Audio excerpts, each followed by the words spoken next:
Now on Coast TV News. Georgetown pedestrian safety. We have lost, I think, 4 people. Improved bike lanes could be on the way. Shooting shuts down neighborhood. A little scary with the kids. Went out back. Just really close to home. The hours leading up to this moment in Angola after a multi-town chase and shootout. Heat wave continues. Make sure you're hydrated and have that sunscreen on. What healthcare officials say is the difference between heat illness and heat exhaustion. This is Coast TV News at 11. Georgetown Study for Safety. Good evening, I'm Brandon Ferguson in for Christina DiRobertis. Thank you for joining us. Tonight at a town council meeting in Georgetown, members of the Rossi Group and DelDOT presented a study focusing on making the town safer for bicyclists and pedestrians. The study looked at crash data and pedestrian trends from North to South Bedford Street and East and West Market Street. Coast TV caught up with Georgetown Mayor Bill West on this matter. West says this upgrade is needed. We've got a lot of people on bicycles. We have lost, I think, 4 people out on the highway that have been run over by cars. We've got to start looking at more safety products to make it safer for the people of Georgetown. If you were in the Lewis area tonight around 9 p.m., there were multiple power outages according to the Lewis BPW. But now, as of 10:15 p.m., Lewis BPW says all power is restored in the area. Starting late last night into the early hours of this morning, Delaware State Police say they were responding to a welfare check on Jason Arnold in Dagsboro at the 32,000 block of C-Dag Circle in Dagsboro. Troopers say they learned that Arnold was in a black Honda Pilot. When confronted by officers and troopers, Arnold and authorities traded gunfire before Arnold ran into his family's house on Blackwood Drive in Angola. Here's the area on your screen we're talking about. According to troopers, this is where suspect Jason Arnold was found. Delaware State Police say Arnold barricaded himself in that home on Blackwood Drive over the following hours. Members of DSP's Special Operations Response Team and Crisis Management Team attempted to negotiate with Arnold for a surrender. Eventually, authorities did enter the home, and they say they found Arnold dead from shooting himself. This whole saga ended at around noon today. One neighbor Coast TV spoke with says this is the last thing he would expect in this area. Definitely different. A little scary with the kids. Went out back. Just really close to home. So a little worrisome, especially when you kind of sleep through it.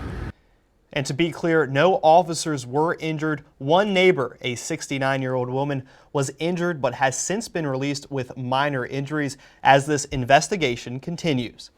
And we're now going to take a look into Ocean City and bring in our first alert Chief Meteorologist Paul Williams for a look at the weather. Good evening, Paul. Good evening to you, Brandon. Well, we really had a scorcher today, literally had a scorcher. We warmed to 99 degrees, just one away from tying the record high of 100, which was set in 1988. And we've been tracking heat throughout the day. We had a high of 101 in Willard as well as Redden, 99 in Georgetown, which is where we get our almanac information from, by the way.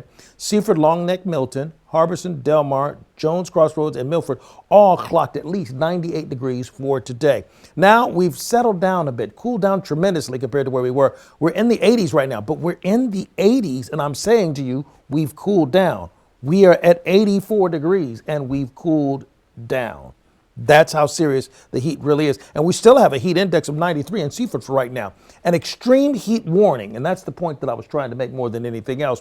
We have a heat warning that's in effect for all of Sussex until 8 o'clock Wednesday. Now, this also applies over towards the folks that view us in Cambridge. This stays in effect until Wednesday at 8 o'clock. And it's also inclusive of the folks that are in places like Libertytown, St. Martin, Berlin. This means, simply put, we're expecting 110 heat index for Tuesday, even going into Wednesday, because this doesn't expire until 8 o'clock in the evening.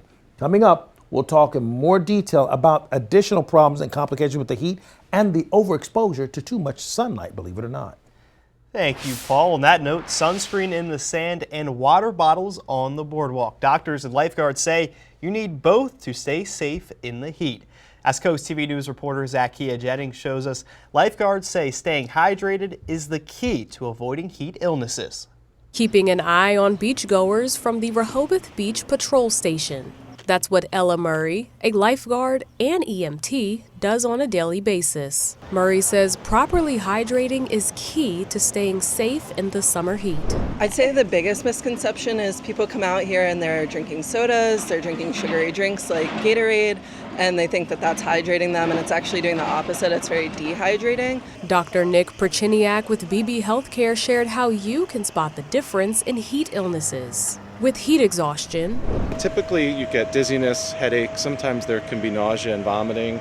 And with a heat stroke, the true medical emergency is patients will often have mental status change. So that could be confusion, could be seizure activity, or unfortunately they can become unresponsive. And heat stroke is a true medical emergency. Dr. Perchiniak urges people to call 911 if they notice that someone is having a heat stroke or they are unresponsive. Murray says, don't forget your sunscreen. Just from the very beginning of the day, make sure you're hydrated and have that sunscreen on. Because summer sun is the reason people love the coast. But no one. And all this heat brings us to our Coast TV poll. We want to know, what's your go-to way to beat the heat? Let's take a look at the updated results from our 6 p.m. news hour. So far, AC and indoors is the winner, 86%. Just 9% saying that beach breeze. If you still haven't voted, you can on coasttv.com or on our mobile app. An icon of American and the Eastern Shore history, Harriet Tubman was born in Dorchester County sometime around 1822. Now, some 200 years later, a new landmark unveiled today will honor. And while it's been known Tubman was born in Dorchester County, Maryland, archaeologists have recently located where her childhood home may have been. Relatives say this marker and the new discoveries will give a window into the life of Tubman lived before she escaped slavery. Anytime there is something honoring Harriet Tubman, especially honoring her birthplace and where she came from and correcting those things, is very important, because the family has always known where Harriet is actually from, where she was actually born, because we've grown up in those areas ourselves. The marker unveiling was attended by plenty of local and state leaders, including Governor Wes Moore and Congressman Andy Harris. A new self-guided trail has come to Wicomico County. Many braved the heat this afternoon to attend the ribbon-cutting ceremony for the trail. The site includes what was once farmland but is now forested. This project is a joint effort between the Maryland Forest Association, the Maryland Department of Natural Resources, and the Nature Conservancy. The agencies say they're excited to be bringing a new educational resource to the community. Working together, it's really allowed us to tap into our local community, local loggers, local mills, while we're working to restore these natural areas. And with this trail, we're just super excited to invite people onto the preserve and to come see a beautiful natural area while learning about active management. And it's proven to be. Joe Hinson of the Maryland Forest Association says he hopes the group can bring trails like this to other parts of Maryland too. Iran retaliates against the U.S. President Trump claiming a ceasefire, neither Iran or Israel confirming. And we are going to be dealing with dangerous heat once again, even in our Bay forecast for Cambridge, 99 on Tuesday, 97 on Wednesday. So we still have a couple of days of dangerous heat, followed by the potential of thunderstorms.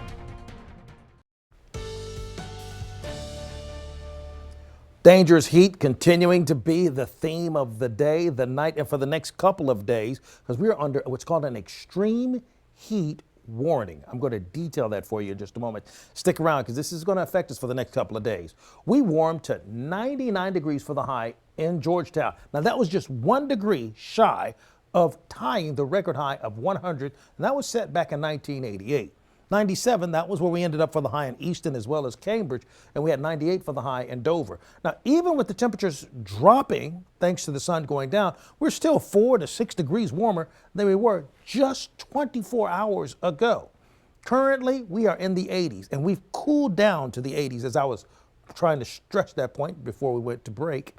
We're at 81 in not only Milton, Long Neck, and Dagsboro, but also in Redden, we're at 83 degrees right now at 11:10 in the evening for Georgetown. Now we have the heat index of 95 in Easton, 96 degrees. That's what it feels like right now in Rehoboth. The heat index is at 93 right now in Bethany Beach. I want you to imagine with me, if you will, just for a moment, you're walking outside, it's closing in on 11 o'clock, it's 11:10, and it feels like 96 degrees in the middle of the night. That's the pure definition of that. Now, with that kind of heat around, air quality is a big concern as well. So we usually would have green, everything would be good, but now we're at moderate levels with yellows. So we haven't seen any orange dots pop up, which would indicate that we're in unhealthy levels for sensitive groups, but we can see at least we're trending towards not so great. Extreme heat warning is in effect for places like Berlin, Ironshire, St. Martin, Liberty Town, watching out for it to feel like 110 or worse. This also applies for folks from Bridgeville, Seaford, Laurel, Delmar, between Pepperbox, Bryan Store, Georgetown, Millsboro, Long Neck, Selbyville. And right here for the beaches, this is actually where we have a heat advisory in effect. So we're still watching out for at least 105 degrees there.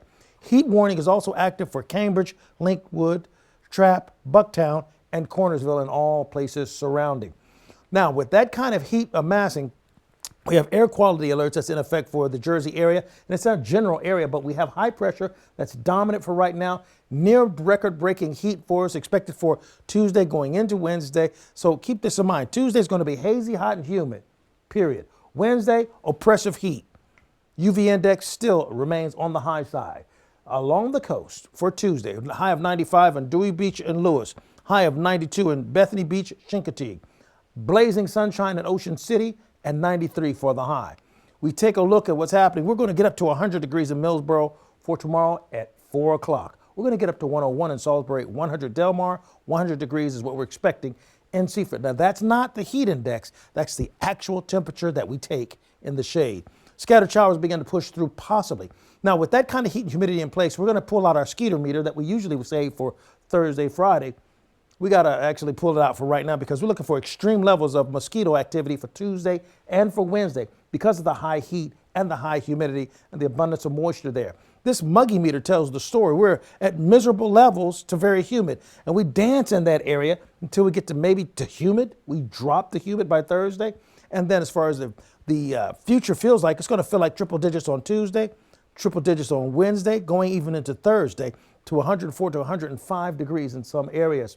Last but not least, our UV index is going to stay elevated at a level 9 for the next 3 days in a row, drop on Friday, and they go right back up again on Saturday. Here's a look at your 7-day forecast. Keep in mind, we have 2 red alert days, and this is because of the heat and the humidity and the elevated UV index. You need to take all this sunshine very seriously. Thank you, Paul. Now to developing national news. Just days after U.S. strike on nuclear facilities and hours after Iran retaliated, President Trump said Iran and Israel have agreed to end the fighting, but neither Israel nor Iran have confirmed the ceasefire. We show you the details on a day the president says, quote unquote, a wonderful day for the world. Iran threatened to respond to the American strikes on its nuclear sites, and tonight it did, releasing this video firing missiles at Doha, Qatar, targeting a military base housing up to 10,000 American personnel. Air defense systems immediately lit up the sky over the sprawling Al Udeid Air Base. Tonight, Qatar says it successfully thwarted the Iranian attack, which it strongly condemned.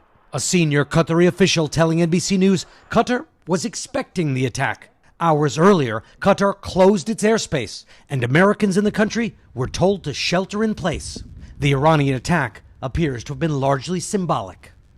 Israel's attacks on Iran are certainly not. Israel is stepping up its strikes inside Iran and expanding the kind of targets it's hitting. Israel today blowing open the gates of the Evin prison. Human rights groups say Iran is holding hundreds of political prisoners there. For critics, the prison is a major symbol of the Iranian regime's repression. And Iran isn't holding back against Israel either, launching new attacks. This one captured on a dash cam.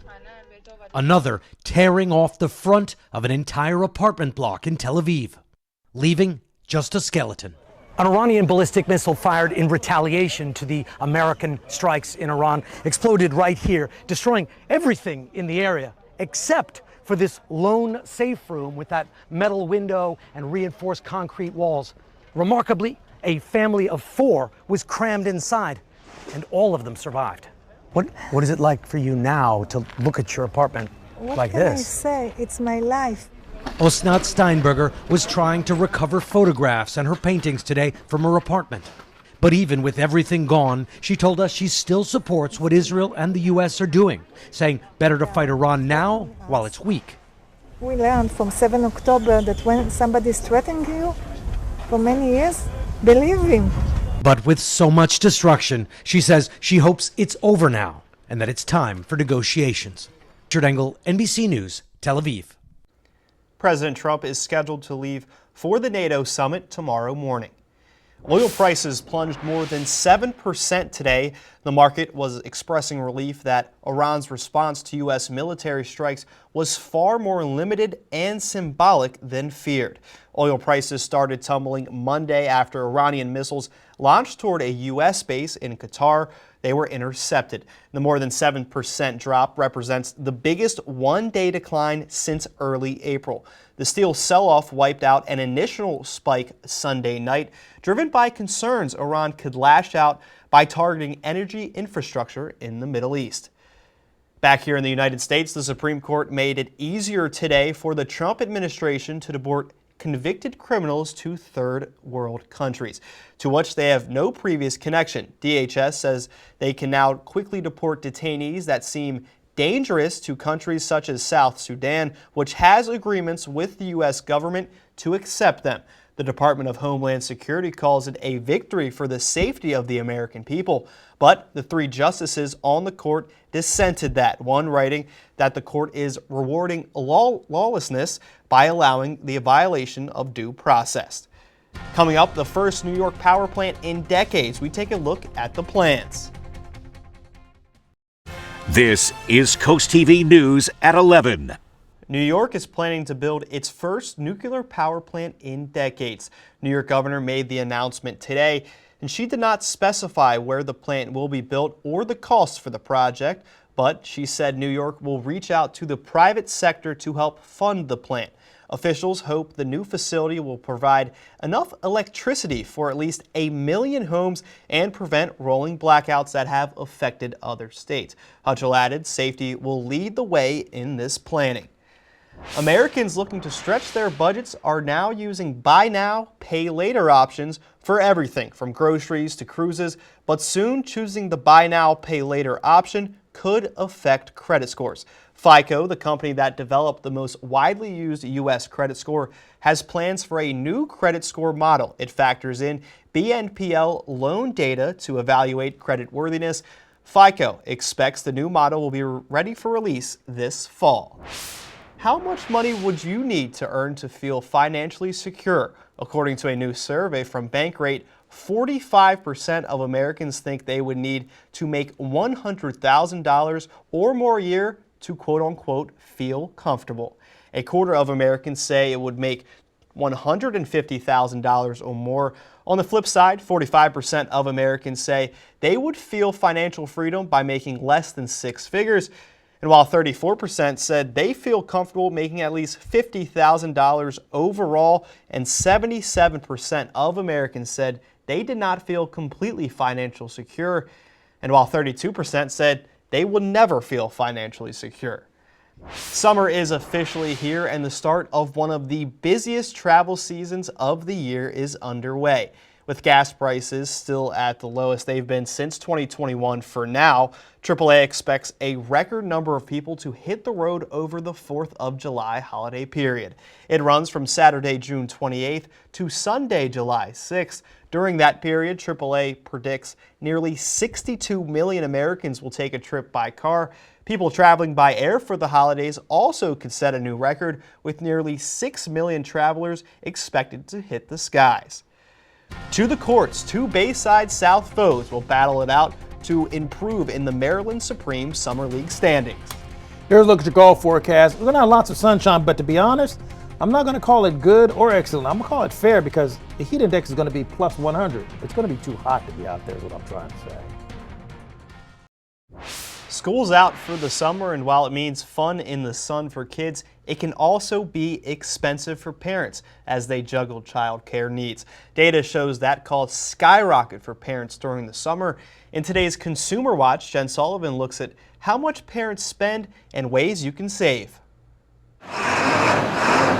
Year-round childcare costs in the last 5 years have gone up 29%, according to a recent survey from Childcare Aware of America. Last year, the average price of childcare was more than $13,000. Parents are having to juggle their kids being out of school, and now they're not in just after-school care. They're needing care all day long. And summers can be particularly expensive for parents. Beth Klung-Piable works at Savings.com. She's also a mom and knows firsthand how challenging the summer months can be. It takes a lot of planning, and if you can do that in advance, then it's really helpful. Savings.com recently conducted a survey and found childcare costs increase over 300% in the summer months for a typical family. These parents told us that they set aside all year long, so a little bit out of every check goes toward those increased expenses in the summer. There are a few ways parents can save. Lean on family and friends for help. Many camps offer scholarships. Most public libraries offer free drop-off programs. And check out the programs at your local YMCA.